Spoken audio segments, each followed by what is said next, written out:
안녕하세요. 생등심입니다.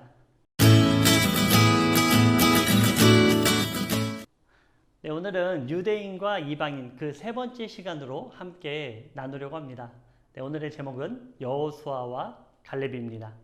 우리가 이제 출애굽기 하면은 어떤 임팩트 있는 사건에 대해서 많이 집중하고 그것에 대해서 말씀을 나눌 때가 굉장히 많습니다. 그런데 이 출애굽 사건이 굉장히 중요한 이유가 무엇이냐면 바로 우리의 구속사와 우리의 심판사를 잘 보여주고 있다. 우리가 하나님의 나라에 나아가는 그 과정, 그 여정을 너무나 잘 그리고 있다라는 것입니다. 그렇기 때문에 우리가 이 출애굽기에 대해서는 반드시 알고 넘어가야 되는 부분들이 굉장히 많습니다. 나중에 이것은 우리가 함께 나누도록 하고요.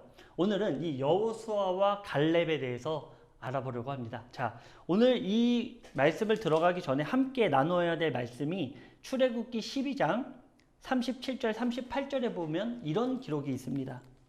이스라엘 자손이 라암셋을 떠나서 숫곳에 이르니 유아 외에 보행하는 장정이 60만 가량이요 수많은 잡족과 양과 소와 힘이 많은 가축이 그들과 함께 하였으며. 자, 뭐라고 하고 있습니까?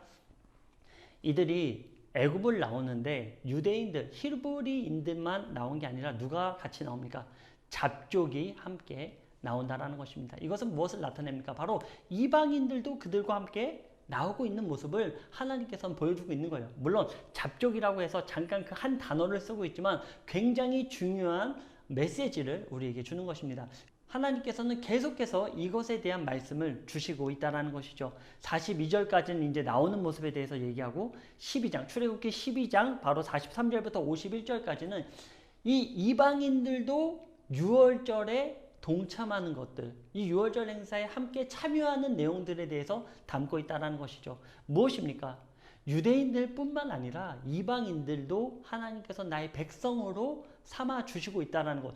이 시작점에서 하나님께서는 유대인과 이방인을 잘 보여주고 있다는 것이죠. 그렇기 때문에 여기에서의 말씀에 우리가 기억해야 될 것은 하나님께서 여전히 오늘날에도 유대인과 이방인을 함께 말씀하고 있다는 것. 그렇기 때문에 제가 계속해서 강조하지만 첫 시작부터 유대인과 이방인에 대한 모습을 보여주셨고 마지막까지 유대인과 이방인은 계속해서 함께 갈 것입니다. 숫자가 어떻게 될지는 모르겠지만 이 둘은 결국에는 계속 같이 가고 있다는 거예요. 그것에 대한 관점으로 저와 함께 계속해서 말씀을 한번 생각해 보길 원합니다. 자, 그러면 여기서 여호수아와 갈렙이라고 얘기하는데 당연히 유대인은 누굴까요? 그렇습니다. 여호수아가 유대인입니다. 갈렙이 이방인이죠. 네, 갈렙은 칼렙으로요.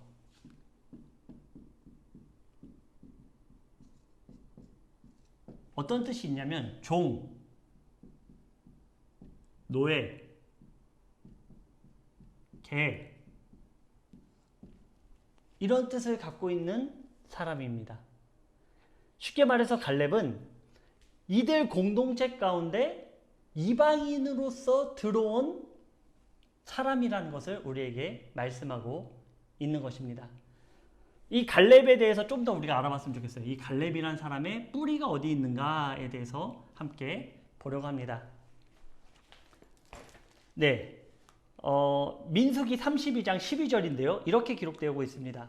그러나 그나스 사람 여분네 아들 갈렙과 눈의 아들 여호수아는 여호와를 온전히 따랐느니라 하시고. 자, 그나스 사람 여분네의 아들 갈렙이죠. 자, 그나스의 뿌리는 에돔에 있습니다. 간단하게 얘기해서 갈렙은 정통 유대인이 아닙니다. 그런데 하나님께서는 이 이방인의 역할을 어디까지 맡기셨냐에 대해서 우리에게 잘 보여주고 있어요. 자, 하나님께서는 여호수아와 갈렙 그리고 10명의 정탐꾼, 이 둘을 합한 12명의 정탐꾼을 가나안 땅을 정탐하게 만듭니다. 그리고 와서 돌아와서 하는 말들이 여호수아와 갈렙만 하나님의 말씀을 듣고 순종합니다. 그리고 나머지는 어떻게 되죠? 불순종하죠. 굉장히 중요한 의미가 있는 거예요.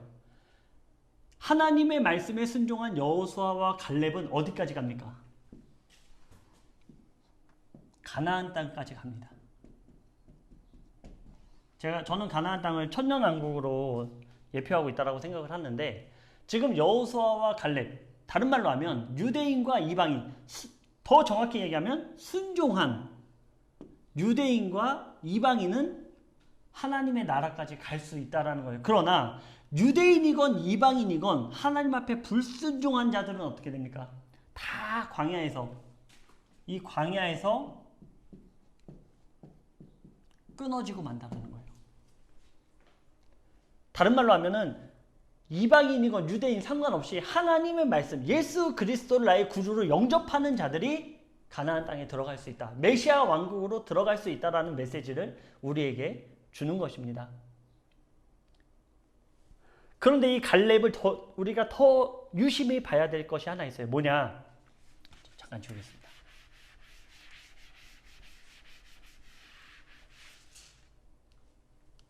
자, 갈렙이 12 정탐꾼 중에 어느 지파의 대표로 나올까요? 바로 유다 지파입니다.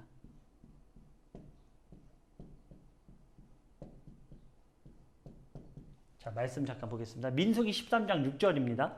유다 지파에서는 여분네 아들 갈렙이요. 네. 이방인이잖아요. 그런데 어디에 대표로 나옵니까? 유다 지파의 대표로 나오고 있다는 거예요. 유다 하면은 누가 떠오릅니까? 다윗. 다윗 하면 누가 떠오릅니까? 예수님.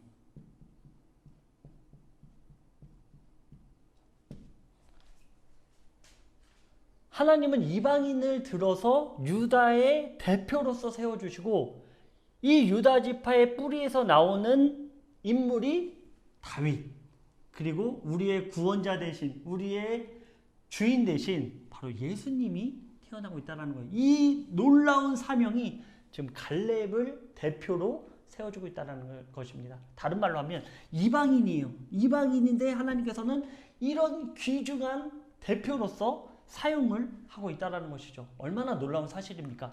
그래서 지금 여기에서 보여지는 건 무엇입니까? 유대인과 이방인이 합하여져 결과물이 나오는 그것에 대해서 접붙임되는 한 민족을 이루는 이것에 대해서 하나님께서는 말씀하고 있다는 것이죠. 자, 중요한 거 순종입니다. 유대인이건 이방인이건 상관없이 순종하는 자들이 가나안 땅에 들어간다는 거예요. 우리도 이것을 기억해야 돼요. 유대인이냐 이방인이냐 이런 관점이 아니라 우리가 하나님을 바라보고 있느냐, 하나님의 말씀에 순종하고 있느냐, 예수 그리스도를 나의 구주로 영접하고 있느냐, 이것이 우리의 구원의 척도라는 것입니다. 기억했으면 좋겠어요. 우리가 어떤 시대적인 현상이 일어나다 보니까 여러 가지 의견들이 나와요. 이 의견에 충돌하지 마십시오. 그리고 그 의견을 수렴하고 잘 받아들여서 내 것으로 정립하세요. 이것을 알고 모르고는 우리의 구원에 아주 크게 관여하지는 않아요. 저는 그렇게 생각해요. 예수님을 나의 정말 구주로 믿고 하나님을 나보다 더 사랑하고 내 이웃을 내 몸과 같이 사랑하는 인생, 예수님을 나의 구주로 고백하는 인생이 구원받는 것입니다. 이거 몰라도 됩니다. 이런 것들이 충돌하고 이런 것들이 내 마음에 맞지 않는다고 해서 배척하지 마시고 다시 한번 이런 내용들에 대해서 한번 생각해 보시기 바랍니다. 네, 오늘은 여기까지 하고 우리가 다음 영상에서는 내 여인에 대해서 제가 말씀드렸잖아요. 여자에서의 나오는 대표성을 가지고 이 하와의 대표성을 가지고 4명의 이방인을 통한 다윗의 뿌리 그리고 예수 그리스도의 뿌리를 우리가 볼 수 있습니다. 이것을 우리 다음 시간에 나누도록 하겠습니다. 네, 오늘은 여기까지 하겠습니다. 감사합니다.